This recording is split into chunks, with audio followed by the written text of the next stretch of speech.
thêm cái xe giờ cho mình chơi bớt mình chơi con giờ mình cho mẹ giờ lương ở đây là cái bó đầy đặc đi dân tới ép tăng nhớ ủng hộ về kênh mấy không đi mình đây đi chúng ta đẹp này còn vùng vịnh tiếp tục đi chơi chơi rồi vì giờ lưu là dùng siêu nhiên lên như là nhảy cái như TV như này không người dùng để lại ép hoa nó đăng ký với nhau ủng hộ với nhau mà nhau vì coi nhận đây là đi luôn vì chạm như thế này đấy nó bảo cái vào người ở dưới bây giờ nó đang chụp lại á cái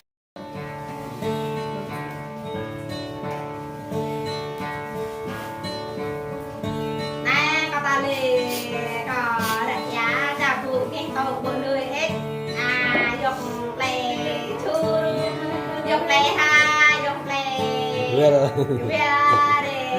để thắt bị hoang cái to bờ lưới đi giờ đây bây giờ ở đây rồi nhập một ai từ người này người chặt chá đã ra lừa đó lừa cái to bờ lưới đánh lại tay bạn này lại để người họ còn cái gấp ô cái to bờ lưới thắt đấy trộn rồi sầu cô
Hãy subscribe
là cao sân làm chè cao đeo để bờ ta về tu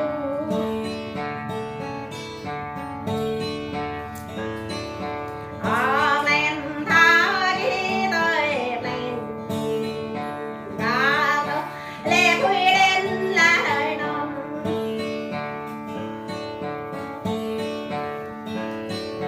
con là quy đến đây Nào,